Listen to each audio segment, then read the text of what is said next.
तो hello everybody. तो आज की वीडियो में हम देखने वाले हैं जावास्क्रिप्ट में हायर ऑर्डर फंक्शंस को। और मैं 33JSconcepts.com वेबसाइट को फॉलो कर रहा हूँ। ठीक है, तो इसमें हम हायर ऑर्डर फंक्शंस को मैं भी पढ़ूंगा और साथ के साथ आप लोग को भी पढ़ाता जाऊंगा। और अगर हमें कुछ दिक्कत होगी, कुछ चीज़ समझने में अगर हमें कुछ दिक्कत होगी तो हम यहाँ पे चैट जीपीटी का यूज़ करने वाले हैं। ठीक है, for our better understanding. I hope आप लोगों को ये लर्निंग एक्सपीरियंस पसंद आएगा। आप लोगों का जो भी एक्सपीरियंस हो, अगर जो भी फीडबैक हो, वो आप लोग कमेंट सेक्शन में बता सकते हैं। ठीक है, तो चलिए स्टार्ट करते हैं। तो यहाँ पे higher order functions, learn higher order functions in JavaScript, understand functions that accept और return other functions, create reusable abstractions and write cleaner code. ठीक है, तो ये कह रहा है कि यहाँ पे हमें फंक्शंस को समझना है और कैसे फंक्शंस जो कि एक्सेप्ट करते हैं और रिटर्न करते हैं अदर फंक्शंस को। मतलब कि एक कोई फंक्शन है वो एक्सेप्ट कर रहा है एक फंक्शन दूसरे फंक्शन को और रिटर्न कर रहा है किसी और फंक्शन को।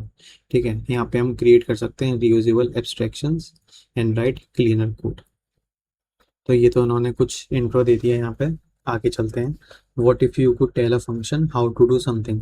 अगर क्या हो, अगर कैसा हो कि आप एक फंक्शन को बता पाओ कि किसी टास्क को या किसी काम को कैसे करना है। What if you could tell a function how to do something, not just what data to work with. What if you could pass behaviour itself as an argument just like you pass numbers और strings. ठीक है, तो ये एक तरह से हमारी curiosity बढ़ा रहे हैं हायर ऑर्डर फंक्शंस को पढ़ने के लिए।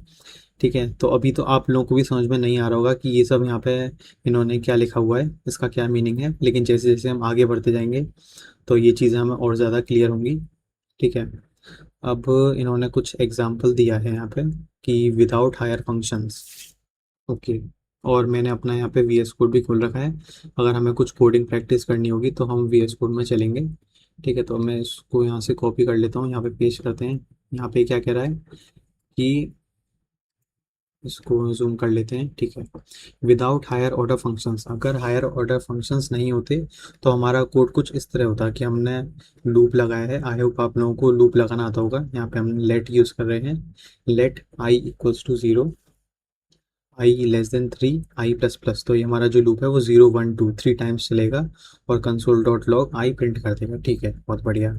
With higher order functions reusable extraction हो रहा है यहाँ पे कि यहाँ पे इन्होंने एक फंक्शन बनाया, फंक्शन रिपीट, जिसके अंदर हम टाइम्स पास कर रहे हैं, इसके अंदर हम एक्शन पास कर रहे हैं। और हमने यहाँ पे लूप चलाया let i equals to zero, i less than times, times यहाँ से उठ के आ गया, और आई प्लस प्लस। और यहाँ पे एक्शन के अंदर हम आई पास कर रहे हैं। तो ये इन्होंने कुछ कुछ ये हायर ऑर्डर फंक्शन को यूज़ किया है यहाँ पे। और इस कोड को लिखा है यूजिंग हायर ऑर्डर फंक्शंस। ये एक इन्होंने एग्जांपल दिया है यूजिंग हायर ऑर्डर फंक्शंस। ठीक है, तो एज अ इंट्रो इन्होंने दिया है। ठीक है, तो अभी आप लोग को समझ में नहीं आ रहा होगा, तो चलिए आगे चलते हैं, शायद उन्होंने आगे बताया हो। This is the power of higher order functions. ठीक है, यही एक पावर की हायर ऑर्डर फंक्शंस हमें क्या पावर प्रोवाइड करते हैं, क्या प्रॉपर्टीज़ हमें प्रोवाइड करते हैं। उस चीज़ के लिए यहाँ पे ये लोग इंट्रो दे रहे हैं। They let you write functions that are flexible reusable abstract. ठीक है, तो ये हमें जो हायर ऑर्डर फंक्शंस हैं वो हमें हेल्प करते हैं फंक्शंस लिखने में। कैसे फंक्शन जो फ्लेक्सिबल भी हों, रीयूजेबल भी हों और एब्स्ट्रैक्ट भी हों। ठीक है, instead of writing the same loop over and over with slightly different logic, you write one function and pass in the logic that changes. Okay, तो इन्होंने ये बताया है कि यहाँ पे instead of writing the same loop over and over, तो यहाँ पे नॉर्मली अगर हमें मल्टीपल लूप्स लगाने होते हैं तो पहले मैं एक लूप यहाँ पे लिखूंगा, फिर उसके बाद इसको कॉपी करके दूसरा लूप चलाऊंगा। अगर मुझे वो 30 टाइम्स चलाना हो तो यहाँ पे 30 कर देंगे। फिर अगर तीसरा लूप लगाना हो तो सिमिलरली मैं यहाँ पे इसको 33 टाइम्स चलाऊंगा। ठीक है, तो उस तरह से मुझे मल्टीपल लूप्स यहाँ पे लगाने पड़ेंगे अगर मैं हायर ऑर्डर फंक्शंस को यूज़ नहीं कर रहा। लेकिन अगर मैं हायर ऑर्डर फंक्शंस को यूज़ कर रहा हूँ, instead of writing the same loop over and over with slightly different logic, हम सिर्फ एक ही फंक्शन लिखेंगे जैसे कि हमने यहाँ पे लिखा था रिपीट फंक्शन, तो हम एक ही फंक्शन यहाँ पे लिखेंगे, you write one function and pass in the logic that changes. हम उस लॉजिक को यहाँ पे पास करेंगे जो यहाँ पे चेंज हो रहा है, कि जिस तरह जैसे अगर मैंने रिपीट को यहाँ पे जो हमारा रिपीट फंक्शन है यहाँ पे हम इसको कॉल कर रहे हैं, ठीक है। और इसके अंदर मैं क्या पास कर रहा हूँ, 3 जो टाइम्स है वो पास कर रहा हूँ, और कंसोल डॉट लॉग पास कर रहा हूँ। ये हमारा एक्शन है। तो यहाँ पे हमारा 0 1 2 प्रिंट हो जाएगा। और अगर मैं रिपीट में 3 कॉमा कुछ इस तरह से पास कर रहा हूँ एक्शन, तो यहाँ पे 0 2 4 कॉमा 0 2 4 प्रिंट हो जाएगा। तो यहाँ पे आप देख रहे हो यूजिंग हायर ऑर्डर फंक्शंस, हम लोग ने जो लूप है वो मल्टीपल टाइम्स नहीं लिखा है, उसको हमने सिर्फ एक ही बार लिखा है, लेकिन उसको एक हायर ऑर्डर फंक्शन के अंदर लिखा है। हमने फंक्शन कुछ इस तरह से क्रिएट किया है कि हमारा जो फंक्शन है वो हायर ऑर्डर फंक्शन बन गया है, ठीक है। तो यही ये कह रहा है यहाँ पे कि यू राइट वन फंक्शन, हम सिर्फ एक ही फंक्शन लिखेंगे in pass in the logic that changes as MDN documents. MDN documents का है जो जावास्क्रिप्ट की ऑफिशियल डॉक्यूमेंटेशन है, उसका रेफरेंस इन्होंने दिया है, ठीक है। As MDN documents JavaScript treats function as first class citizens. They can be assigned to variables, passed as arguments, and returned from other functions, which is the foundation that makes higher order functions possible. ठीक है।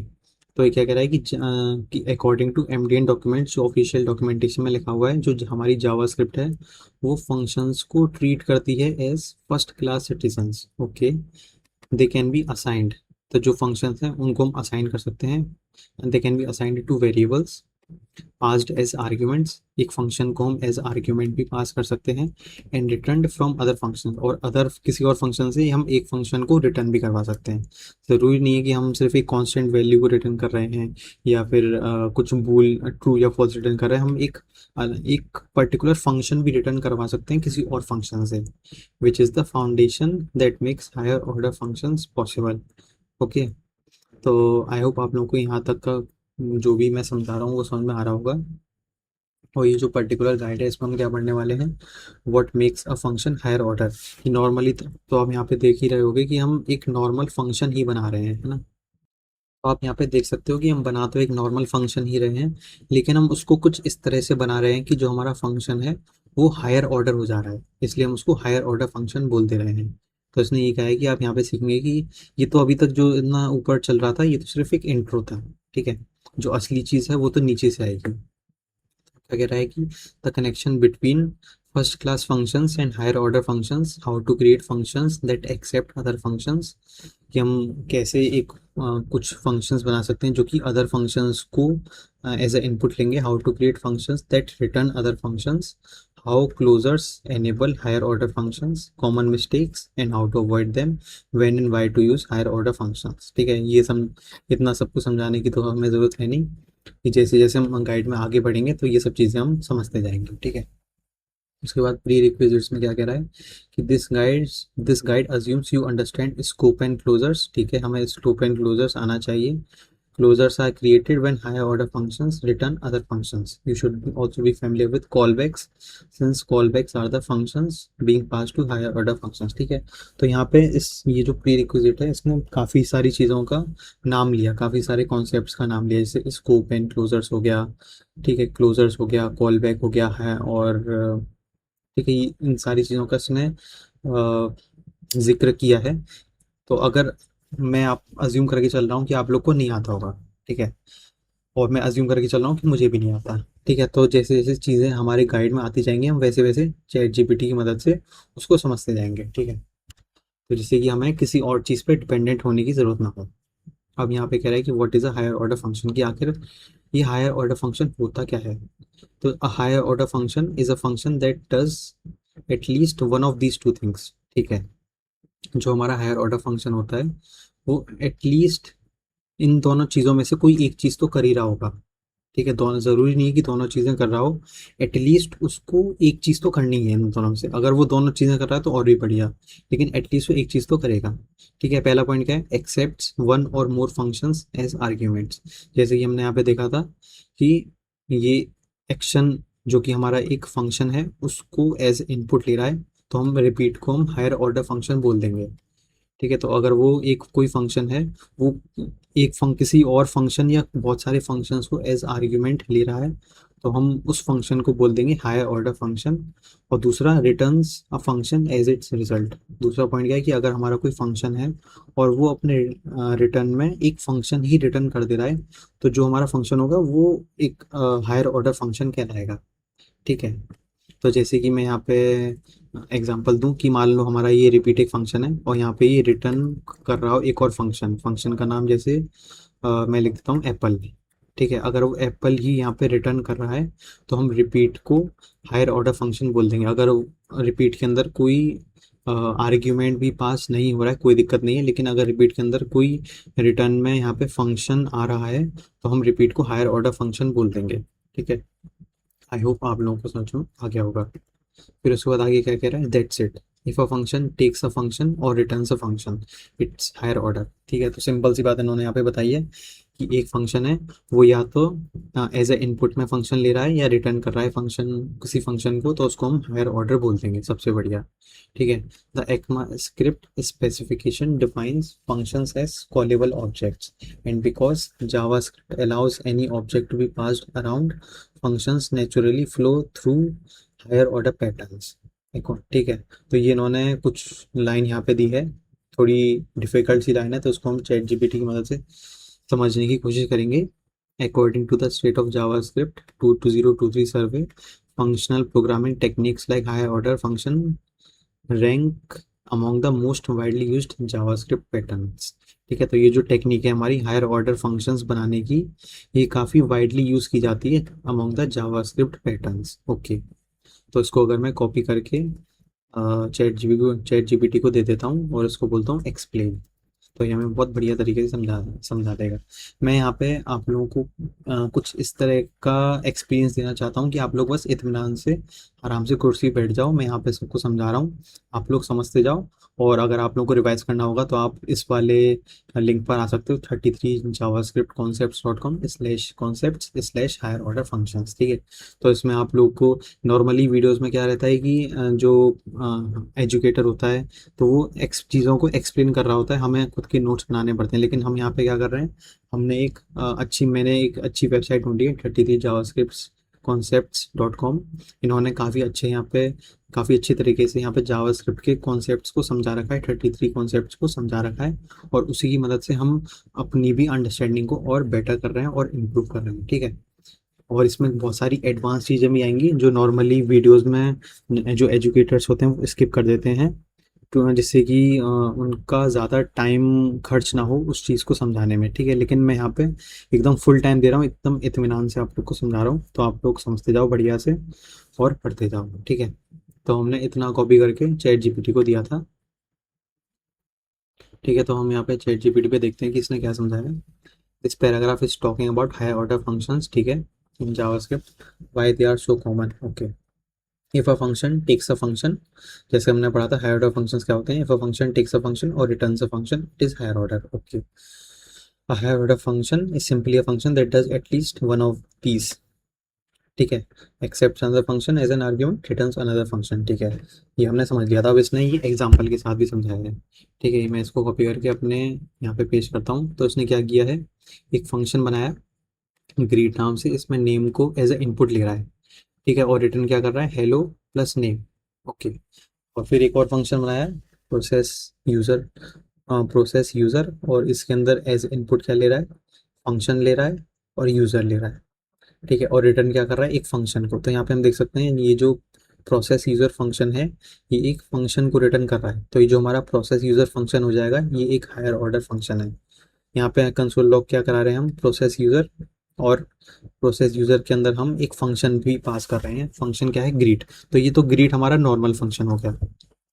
ठीक है, ये तो हो गया हमारा normal function, और ये जो नीचे वाला है प्रोसेस यूज़र, ये हो गया हमारा higher order function, H O F, शॉर्ट में इसको बोल देते हैं H O F function. Okay, क्योंकि ये इनपुट में भी एज अ फंक्शन ले रहा है और रिटर्न भी एक फंक्शन कर रहा है। अगर यहाँ पे रिटर्न नहीं करके सिर्फ इनपुट ले रहा होता है एज अ फंक्शन, तो भी उसको हम हायर ऑर्डर बोलते, और यहाँ पे रिटर्न ना करके सिर्फ रिटर्न करना, इनपुट ना लेके सिर्फ रिटर्न कर रहा होता फंक्शन को, तो भी हम उसको हायर ऑर्डर फंक्शन बोल देते। ठीक है, आगे क्या कहता है और इसका आउटपुट क्या आ जाएगा, क्योंकि हमने यहाँ पे प्रोसेस यूज़र को कॉल किया है, उसके अंदर हमने ग्रीट पास कर दिया और वरुण पास कर दिया। ठीक है, और यहाँ पे रिटर्न क्या कर रहा है, इस फंक्शन को, ये जो हमारा फंक्शन आया है इसके अंदर हमने यूज़र पास कर दिया, यूज़र हमारा यहाँ पे है वरुण। ठीक है, तो फंक्शन हमारा ग्रीट है, और तो ग्रीट के अंदर यहाँ पे वरुण पास हो गया है। इसको ऐसे सोचो कि ये जो हमारा फंक्शन है इसके अंदर ग्रीट है, यूज़र के अंदर वरुण है। उसके बाद ये जो हमारा फंक्शन किस तरह से रिजॉल्व होगा, वो होगा ग्रीट और उसके अंदर वरुण पास हो जाएगा एज अ स्ट्रिंग। ठीक है, तो यहाँ पे जब नेम में वरुण आएगा तो हेलो वरुण यहाँ पे प्रिंट हो जाएगा हमारे कंसोल लॉग में, जैसा कि हमारे चैट जीपीटी ने बताया है। Here process user takes greet as a parameter, so process user is a higher order function। ठीक है, एग्जाम्पल फंक्शन रिटर्निंग फंक्शन। ठीक है, यहाँ पे ये जो हमारा फंक्शन है, ये ये जो फंक्शन है मल्टीप्लाई एक्स, ये रिटर्न कर रहा है एक और फंक्शन को। ठीक है, इसको अगर मैं यहाँ पे समझाता हूँ आपको, तो यहाँ पे हम देख सकते हैं कि हमारे पास एक फंक्शन है और ये रिटर्न कर रहा है पूरे के पूरे इस फंक्शन को। रिटर्न फंक्शन ये पूरा यहाँ पे रिटर्न के अंदर आ गया। ठीक है, तो ये हमारा जो मल्टीप्लाई है ये भी एक हायर ऑर्डर फंक्शन हो गया, और इसका जो आउटपुट जाएगा वो हो जाएगा, डबल के अंदर हमने 5 पास किया। ठीक है, तो ये भी एक हमारा हायर ऑर्डर फंक्शन है मल्टीप्लाई, जैसा कि यहाँ पे लिखा हुआ है multiply returns another function, therefore it is also a higher order function. Okay, लेकिन यहाँ पे मैं देख पा रहा हूँ कि डबल एक वेरिएबल है और इसके अंदर हमने मल्टीप्लाई 2 कॉल किया। ओके, मल्टीप्लाई के अंदर हमने 2 पास कर दिया, तो यहाँ पे 2 पास हो गया। अब रिटर्न फंक्शन हो रहा है, यहाँ पे वाई कहाँ से आया। ठीक है, यहाँ पे मैं देख रहा हूँ कि यहाँ पे एक वाई है, लेकिन फंक्शन एज अ कीवर्ड तो कहीं यूज़ नहीं हो रहा है, और ये डबल वेरिएबल के अंदर हम 5 कैसे पास कर रहे हैं। ठीक है, तो ये थोड़ा मेरे को डाउटफुल लग रहा है, तो उसको हम चैट जीपीटी से पूछेंगे एक्सप्लेन करने के लिए, लेकिन अभी के लिए मैं इसको नोट करके रख लेता हूँ यहाँ पे एक्सप्लेन। ठीक है, इसको अभी के लिए मैं नोट करके रख लेता हूँ कि अभी हम जो यहाँ पे पढ़ रहे हैं उसको कंटिन्यू उसको ख़त्म कर लेते हैं, फिर उसके बाद इसको समझने की कोशिश करेंगे कि किस तरह से क्यों यहाँ पे आउटपुट हमारा 10 आ रहा है। ठीक है, और ये जो हमारा कोड है इसका कोड का फ्लो क्या है। ठीक है, तो आगे चलते हैं। फिर अगला कहता है कि the ECMAScript specification defines functions as callable objects. Okay, जो ECMAScript का स्पेसिफिकेशन है वो डिफाइन करता है, उसका मतलब कि ECMAScript is the official standard specification of JavaScript. ठीक है, तो ये हमारा एक ऑफिशियल स्टैंडर्ड है स्लैश स्पेसिफिकेशन है जावास्क्रिप्ट का, और इसने ECMAScript वालों ने डिफाइन कर रखा है फंक्शंस को एज कॉलेबल ऑब्जेक्ट्स, कि हम फंक्शन को कॉल कर सकते हैं। ठीक है, आगे देखते हैं कि क्या समझा रहा है। तो जावास्क्रिप्ट के अंदर functions are not just code blocks. ठीक है, जो फंक्शंस होते हैं वो सिर्फ कोड ब्लॉक्स नहीं होते, वो दे आर एक्चुअली ऑब्जेक्ट्स। ठीक है, जो जावास्क्रिप्ट के अंदर फंक्शंस होते हैं वो एक्चुअली क्या होते हैं, ऑब्जेक्ट्स होते हैं। ठीक है, समझ गया। That means functions can be stored in variables. Okay, तो फंक्शंस को हम वेरिएबल में स्टोर कर सकते हैं, मतलब कि यहाँ पे हैं जैसे कि हम देख पा रहे हैं फंक्शंस को एक फंक्शन को हमने वेरिएबल के अंदर स्टोर किया है, and functions can be passed to other functions. ठीक है, हम एक फंक्शन को किसी दूसरे फंक्शन में पास कर सकते हैं। ठीक है, ये भी सेल्फ एक्सप्लेनेटरी है। बी रिटर्न फ्रॉम फंक्शंस, हम किसी फंक्शन को किसी दूसरे फंक्शन से रिटर्न करवा सकते हैं। Have properties and methods, functions के पास प्रॉपर्टीज और मेथड्स भी होते हैं। अब यहाँ पे इन्होंने एग्जाम्पल दिया है, इसको कॉपी करके यहाँ पे पेस्ट करते हैं, इसको यहाँ पे रहने देते हैं। ठीक है, तो यहाँ पे इन्होंने क्या किया है कि फंक्शन एक बनाया, empty function hello dot long language JavaScript, और कंसोल डॉट लॉग कर दी हेलो डॉट लैंग्वेज। तो यहाँ पे हेलो डॉट लैंग्वेज को यहाँ पे प्रिंट करवाया है, तो नॉर्मल सी बात है जावास्क्रिप्ट प्रिंट हो गया होगा। ठीक है, so functions behave like objects plus they can be called और एग्जीक्यूटेड। ओके, तो जो फंक्शंस हैं वो ऑब्जेक्ट्स की तरह बिहेव करते हैं, प्लस उनको हम कॉल कर सकते हैं, दे कैन बी कॉल्ड, उनको हम कॉल कर सकते हैं और उनको हम एग्जीक्यूट करवा सकते हैं। ठीक है, तो ये तो मतलब नॉर्मल चीज़ है ना, कि फंक्शन को जब हम कॉल करते हैं तभी वो फंक्शन एग्जीक्यूट होता है। ठीक है, तो यही कह रहा है कि फंक्शंस ऑब्जेक्ट्स की तरह बिहेव करते हैं और उनको हम कॉल करवा सकते हैं और एग्जीक्यूट करवा सकते हैं। That's why the paragraph says functions are callable objects. ठीक है, यहाँ पे इन्होंने बोला था ना कि functions are callable objects, functions are callable objects, इसी के लिए बोला था इन्होंने कि फंक्शंस को हम कॉल करवा सकते हैं और एग्जीक्यूट भी करवा सकते हैं। अब अगली लाइन आती है, because JavaScript allows any object to be passed around. ठीक है, अब ये क्या कह रहा है यहाँ पे, जो लाइन है वो यहाँ से इन्होंने उठाई है, because JavaScript allows any object to be passed around. सिर्फ इतनी लाइन को पढ़ने के बाद मैं इतना समझ पा रहा हूँ कि जावास्क्रिप्ट जो लैंग्वेज है वो क्या अलाउ करती है कि वो किसी भी ऑब्जेक्ट को हम कहीं पर भी पास कर सकते हैं। और अगर एक फंक्शन को भी हम एज अ ऑब्जेक्ट ट्रीट कर रहे हैं तो हम उस फंक्शन को भी कहीं भी पास कर सकते हैं in JavaScript. Okay, I hope आप लोगों को समझ में आया होगा ये वाली चीज़। अब सिंस फंक्शंस आर ऑब्जेक्ट्स, क्योंकि फंक्शंस ऑब्जेक्ट्स हैं तो उनको भी हम पास कर सकते हैं। फॉर एग्जांपल कि यहाँ पे इन्होंने एक कॉन्स्ट फंक्शन वेरिएबल बनाया और यहाँ पे फंक्शन बनाया। ठीक है, तो यहाँ पे ये जो है ये तो पूरा फंक्शन हो गया हमारा, और इस फंक्शन को हम असाइन कर रहे हैं इस वेरिएबल को। ठीक है, और उसके बाद हमने अनदर फंक्शन के अंदर ये वाला जो फंक्शन है इसको पास कर दिया। ठीक है, तो यहाँ पे मैं देख पा रहा हूँ कि इन्होंने कुछ कुछ तो किया है। ठीक है, तो इसको क्या करते हैं, यहाँ पे एक और फाइल बना लेता हूँ, to life dot J S करके।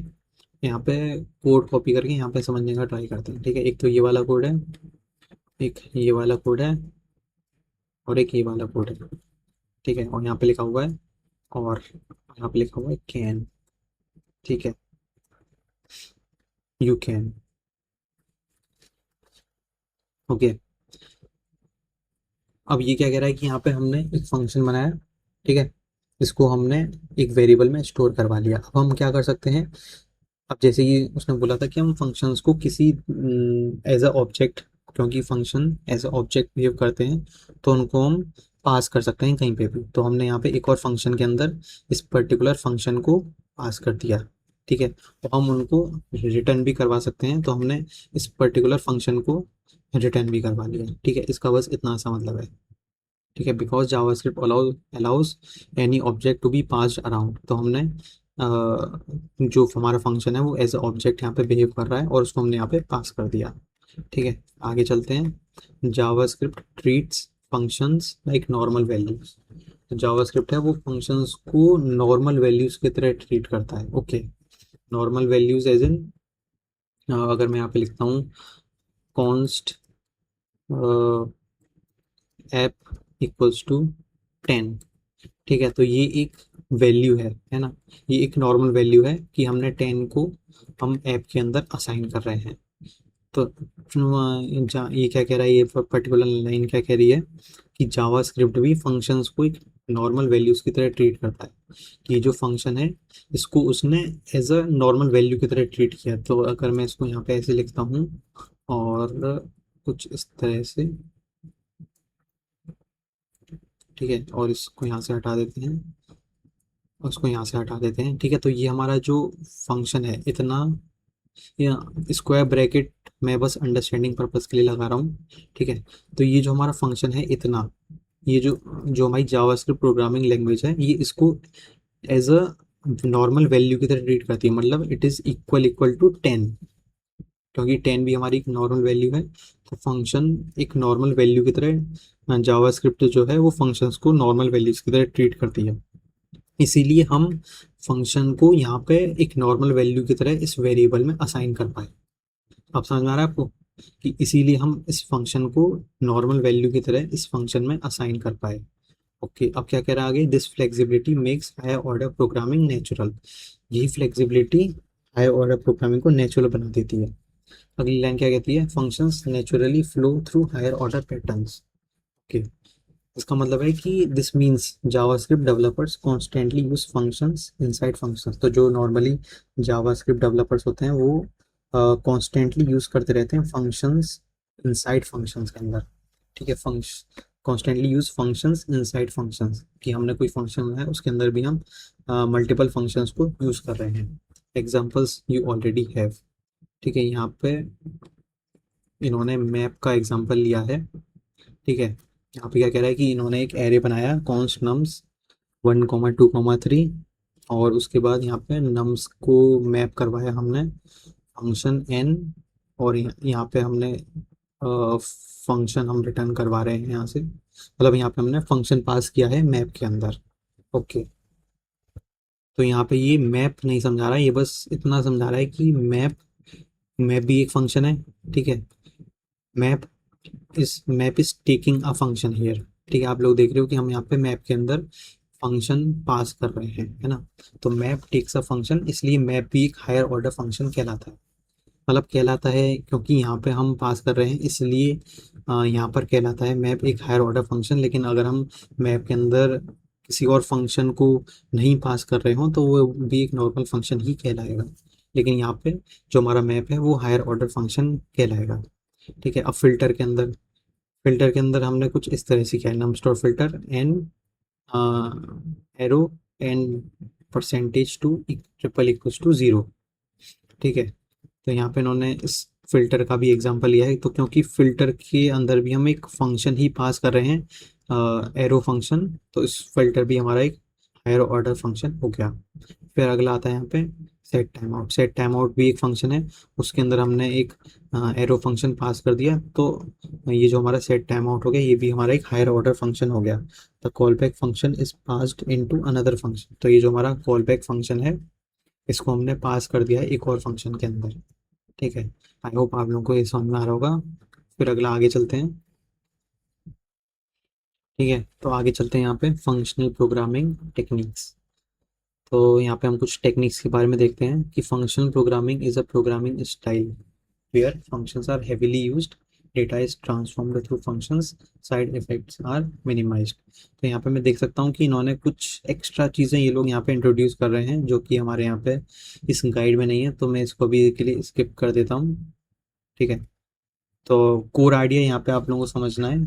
कोर आइडिया बस यही है कि higher order functions as argument लेते हैं एक अलग किसी और फंक्शन को, और या फिर रिटर्न करते हैं किसी और फंक्शन को।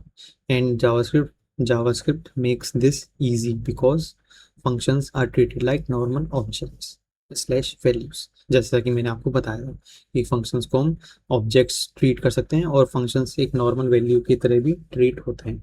ओके, तो चलिए आगे चलते हैं यहाँ पे। और क्या कह रहा है कि function naturally throw flow through higher order patterns according to the state of JavaScript. ठीक है, तो यहाँ पे आगे चलते हैं, इन्होंने कुछ एग्जांपल दिया है यहाँ पे, तो मैं कॉपी कर लेता हूँ। और नीचे क्या लिखा है, the name higher order comes from mathematics where functions that operate on other functions are considered to be at a higher level of abstraction. In JavaScript, we just call them higher order functions or HOFs.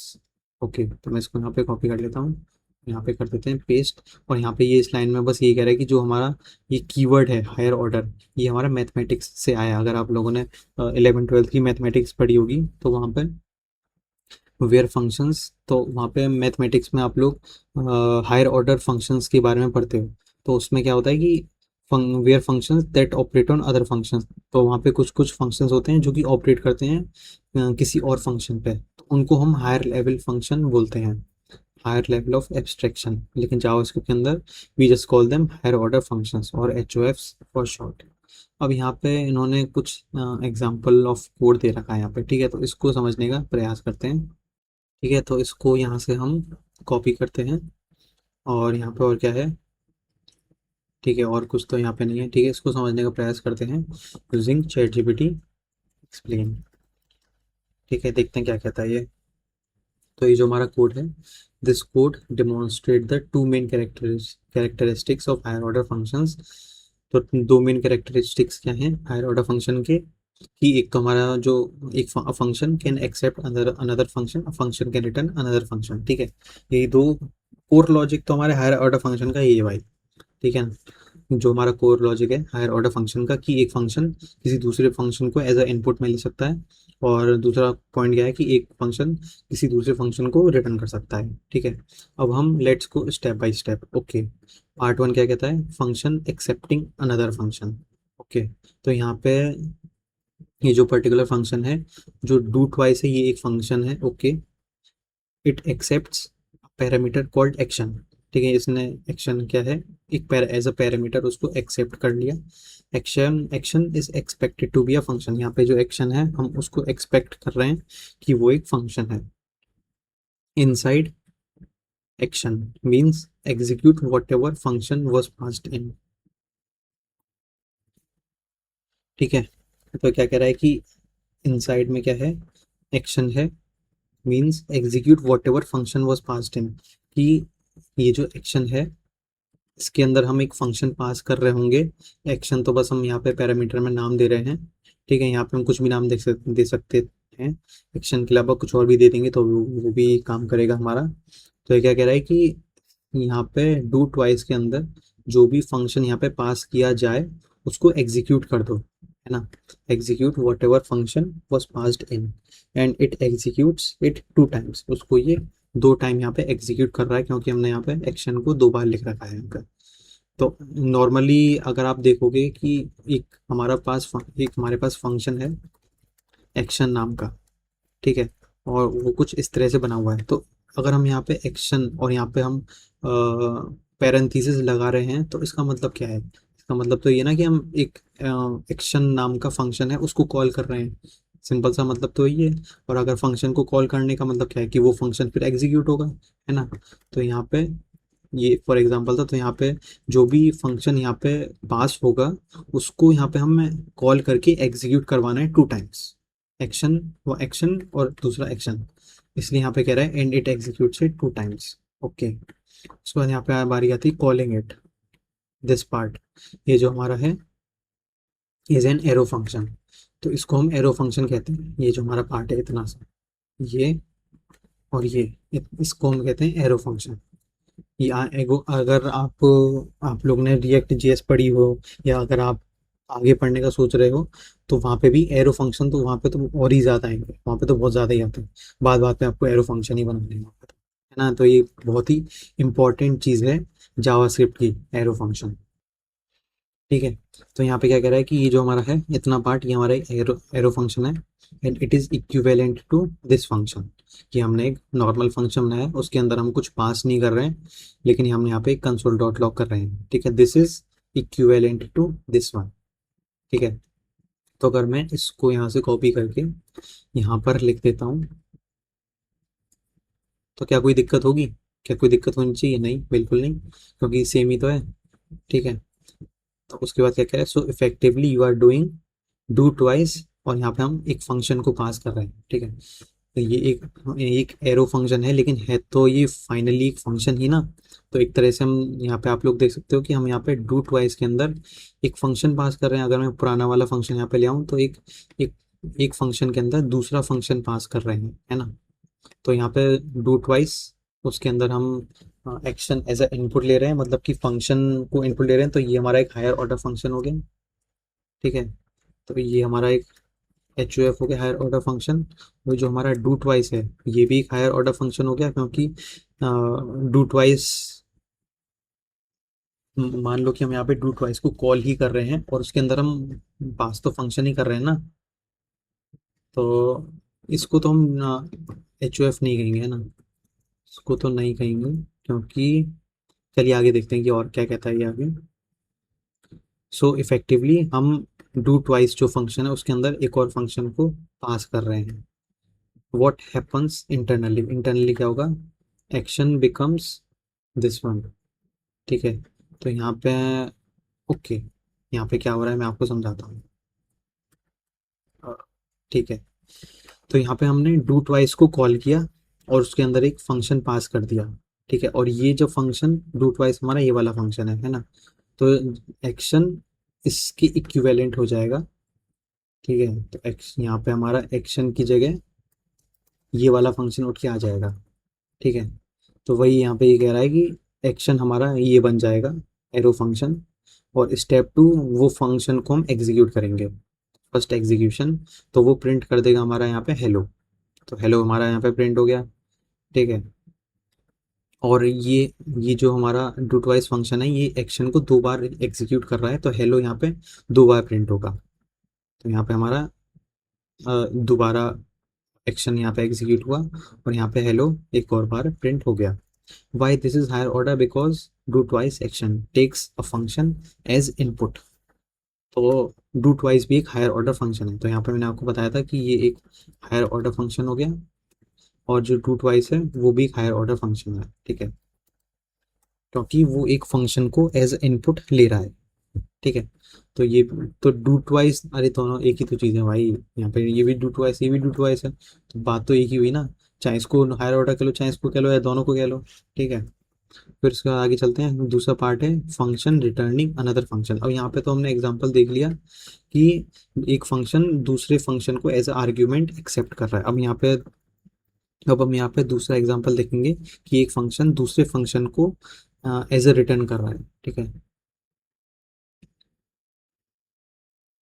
ठीक है, तो आगे चलते हैं। यहाँ पे क्या कह रहा है कि हमने एक फंक्शन बनाया क्रिएट ग्रीटर, और उसके अंदर हम ग्रीटिंग पास कर रहे हैं, ठीक है। क्रिएट ग्रीटर बनाया हमने, और एक ग्रीटिंग उसमें एज ए इनपुट ले रहे हैं। तो ये एक पैरामीटर है, ये नॉर्मल वेरिएबल भी हो सकता है और एक फंक्शन भी हो सकता है, अभी हमें नहीं पता। आगे चलते हैं। ये जो फंक्शन है ये एक्सेप्ट कर रहा है ग्रीटिंग को, एग्जाम्पल हेलो, एक स्ट्रिंग।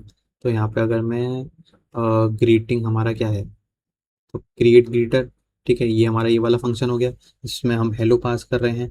तो ग्रीटिंग हमारा कोई फंक्शन नहीं है, ये नॉर्मल हमारा एक, हमारी एक स्ट्रिंग है, ठीक है।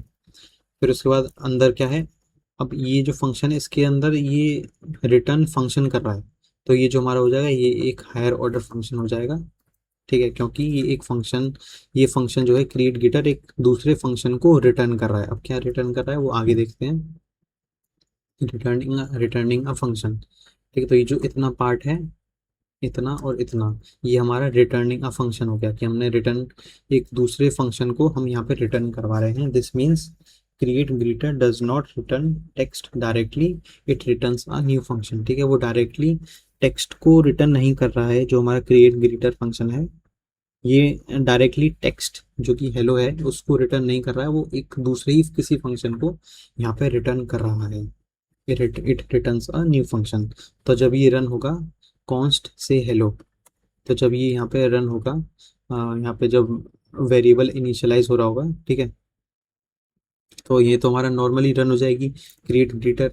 तो ग्रीटिंग के अंदर हमारा हेलो चला जाएगा, है ना, और the return function becomes, return function कुछ इस तरह का हो जाएगा कि ग्रीटिंग के अंदर तो हेलो आ गया, तो मैं यहाँ पे फॉर एग्जांपल ये ऐसा हो जाएगा, और ग्रीटिंग की जगह यहाँ पे हेलो आ जाएगा, ठीक है। तो हेलो यहाँ पे आ गया ग्रीटिंग की जगह, और वही हेलो यहाँ पे आ गया, है ना। तो फंक्शन हमारा कुछ इस तरह का हो गया। Then that return function is stored in say hello. अब ये जो फंक्शन है जो यहाँ से रिटर्न हो रहा है, इसको यहाँ पे रिटर्न भी लिख देता हूँ मैं, ठीक है। तो ये जो यहाँ से रिटर्न हो रहा है ये इसके से हेलो के अंदर आ जाएगा, ठीक है। रिटर्न यहाँ से हट जाएगा, और ये जो से हेलो के अंदर हमारा ये जो फंक्शन है ये आ गया। और मैंने आपको पहले ही बता रखा है कि जावास्क्रिप्ट फंक्शंस को एक नॉर्मल वैल्यूज की तरह ट्रीट करती है, तो और वेरिएबल्स में हम नॉर्मल वैल्यूज को असाइन कर सकते हैं, तो सिमिलरली फंक्शंस को भी असाइन कर सकते हैं। तो अब ये क्या कह रहा है कि that function, that return function is stored in say hello. तो ये जो हमारा रिटर्न फंक्शन है ये से हेलो के अंदर स्टोर हो गया। सो नाउ से hello is itself a function. तो ये जो से हेलो है ये इटसेल्फ एक फंक्शन है, ठीक है। समझ पा रहे हो ना आप लोग कि यहाँ पे हम जो रिटर्न फंक्शन किए वो से हेलो के अंदर यहाँ पे आके स्टोर हो गया। अब जो से हेलो है वो भी एक फंक्शन बन जाएगा, ठीक है। कॉलिंग द रिटर्न फंक्शन, तो यहाँ पे अगर हमने कंसोल डॉट लॉग से हेलो किया, तो से हेलो के अंदर हम पास कर रहे हैं एलिस को, और इंटरनली क्या होगा, जो नेम होगा वो एलिस बन जाएगा, जो नेम होगा वो एलिस बन जाएगा, ठीक है। तो एलिस उठ के यहाँ पर चला जाएगा। तो जैसे कि मैं आपको पहले बता रहा था ना इस वाले में कि यहाँ पे हम वेरिएबल के अंदर हम मल्टीप्लाई, मतलब कि एक वेरिएबल के अंदर हम फंक्शन कैसे डिक्लेयर कर सकते हैं, तो उसका रीज़न यही है कि फंक्शन जो जावास्क्रिप्ट है वो फंक्शंस को एक नॉर्मल वैल्यूज की तरह ट्रीट करती है। तो एलिस यहाँ से उठ के इधर चला जाएगा, और ये नेम हट के यहाँ पे ऐसे हो जाएगा, है ना। और प्रिंट हमारा क्या होगा, प्रिंट यहाँ पे हमारा हो जाएगा हेलो कॉमा एलिस, ये हमारा प्रिंट हो जाएगा। सिमिलरली अगर यहाँ पे हम बॉब को पास करेंगे तो यहाँ पे बॉब उठ के यहाँ चला जाएगा और हेलो बॉब यहाँ पे प्रिंट हो जाएगा। ठीक है, तो आई होप आप लोग को समझ में आ रहा होगा। Hello Alice, same for Bob, यहाँ पे हमारा हेलो बॉब, हेलो बॉब यहाँ पे प्रिंट हो जाएगा। इंपॉर्टेंट कॉन्सेप्ट क्लोजर, यहाँ पे एक इंपॉर्टेंट कॉन्सेप्ट भी आता है जिसका नाम है closure. Okay, this example also demonstrates something called a closure. Even after create greeter finishes executing, the inner function still remembers. ठीक है, अब ये क्या कह रहा है, इसको मैं काम करता हूँ यहाँ से, फिर से उसको पहले जैसा कर देता हूँ। ठीक है, अब ये कह रहा है कि even after create greeter finishes executing, जो हमारा क्रिएट ग्रीटर फंक्शन है ये वाला, जब इसका एग्जीक्यूशन खत्म हो जाएगा, finishes executing, the inner function still remembers. तो जो हमारा इनर फंक्शन है इतना, ये जो हमारा इनर फंक्शन है, it will still remembers greeting equals to hello. It will still remember, जो हमने यहाँ पे ग्रीटिंग हेलो भेजा था उसको, वो उसकी मेमोरी में रहेगा, चाहे ये हमारा एग्जीक्यूशन खत्म ना हो जाए। ठीक है, खत्म होने के बाद भी इनर फंक्शन के अंदर इसका नाम रहेगा हेलो का, और इसी मेमोरी रिटेंशन को हम क्लोजर बोल देते हैं। ठीक है, इस चीज़ को अभी के लिए तो आप सिर्फ इतने ही एग्जांपल समझ लो क्लोजर के बारे में, लेकिन जब प्रॉपर यहाँ पे क्लोजर की बात उठेगी तब हम उसको एकदम डीप डाइव करेंगे। ठीक है, अब विजुअल फ्लो, आई होप आप लोग विजुअल फ्लो की अब तो ज़रूरत नहीं होगी, एकदम बढ़िया से मैंने आपको समझा दिया यहाँ पे। ठीक है, कि क्या क्या हो रहा है। तो चलिए आगे चलते हैं। तो कोड तो हमने एकदम बढ़िया से समझ लिया। ठीक है, और ये भी हमने समझ लिया था कि जो हायर ऑर्डर है वो मैथमेटिक्स से ही आया है, क्योंकि मैथमेटिक्स में कुछ कुछ क्वेश्चंस अगर आप लोगों ने किया हो जिसमें फंक्शंस, फंक्शन के अंदर फंक्शन होता है, ठीक है, तो उसको हम हायर लेवल एब्स्ट्रैक्शन बोल देते हैं, लेकिन जावास्क्रिप्ट में हम सिर्फ हायर ऑर्डर फंक्शंस बोलते हैं। अब वाई डज दिस मैटर, जो हमारे हायर ऑर्डर फंक्शंस होते हैं वो मैटर क्यों करते हैं। ठीक है, चलिए देखते हैं।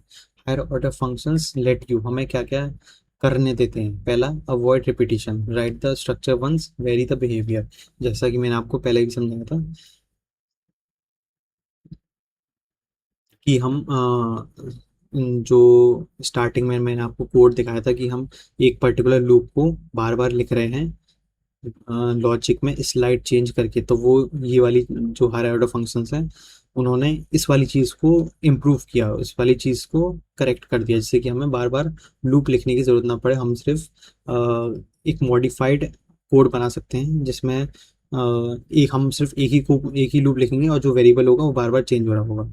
ठीक है, और फंक्शन होगा वो बार बार चेंज हो रहा होगा हमारे कोड के हिसाब से, हमारी रिक्वायरमेंट के हिसाब से। ठीक है, तो अवॉइड रिपीटिशन हो गया।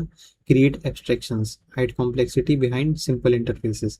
ठीक है, तो ये इतनी सारी जो कॉम्प्लेक्सिटी है इसको हमने एक सिंपल इंटरफेस से हमने रिमूव कर दिया। ठीक है, यूज़र को तो सिर्फ ये दिखेगा, लेकिन कॉम्प्लेक्सिटी इसके अंदर इतनी है, यहाँ पे इतनी कॉम्प्लेक्सिटी तो वो यूज़र को नहीं दिख रही, तो यहाँ पे हमने एक एब्स्ट्रैक्शंस उसको क्रिएट कर दिया है। ठीक है, build reusable utilities, functions that work with any logic you pass. ठीक है, हम सिर्फ एक बार लूप का लॉजिक लिख देंगे और अगर हमें उसी लूप के लॉजिक को या फिर उसको थोड़ा मॉडिफाई करके कोड में कहीं और जरूरत पड़ेगी तो हम उसी फंक्शन को कॉल कर देंगे with our variable function logic.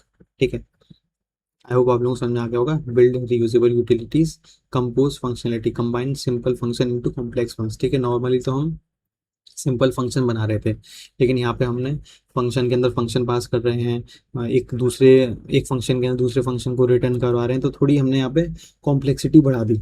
ठीक है, तो सिंपल फंक्शन को हमने हायर ऑर्डर फंक्शंस बना दिए। अब यहाँ पर अगली लाइन क्या कहती है, without higher order functions you would repeat the same patterns over and over. With them you write flexible code that adapts to different needs. ठीक है, तो ये कह रहा है कि अगर हायर ऑर्डर फंक्शन नहीं होते तो हम उसी पैटर्न को बार बार रिपीट करते रहते। हम जो हमारा लूप का लॉजिक था, जो हमारा लूप का कोड था, उसको हम बार बार रिपीट करते रहते, लेकिन अब हायर ऑर्डर फंक्शन आ गए तो हम उस लूप को कॉल कर सकते हैं बार बार according to our code requirement. Logic change कर करके हम उस लूप को बार बार कॉल करवा सकते हैं, है ना। With them you write flexible code that adapts to different needs. Okay, फिर अगली आती है हमारी पी सूप एनालॉजी। ठीक है, इसको हम अगली वीडियो में कंटिन्यू करेंगे। ठीक है, आई होप आप लोगों को यहाँ तक समझ में आ गया होगा, और जो पी सूप एनालॉजी है इसको हम अगली वीडियो में कंटिन्यू करेंगे। ठीक है, तो आप लोग ऐसे ही पढ़ते रहिए और आगे बढ़ते रहिए। आई होप आप लोगों को ये जो लर्निंग एक्सपीरियंस है ये अच्छा लगा होगा। आपका जो भी फीडबैक हो आप बता सकते हैं कमेंट सेक्शन में। ओके, धन्यवाद। आप लोग ऐसे ही पढ़ते रहिए और आगे बढ़ते रहिए। Okay, thank you.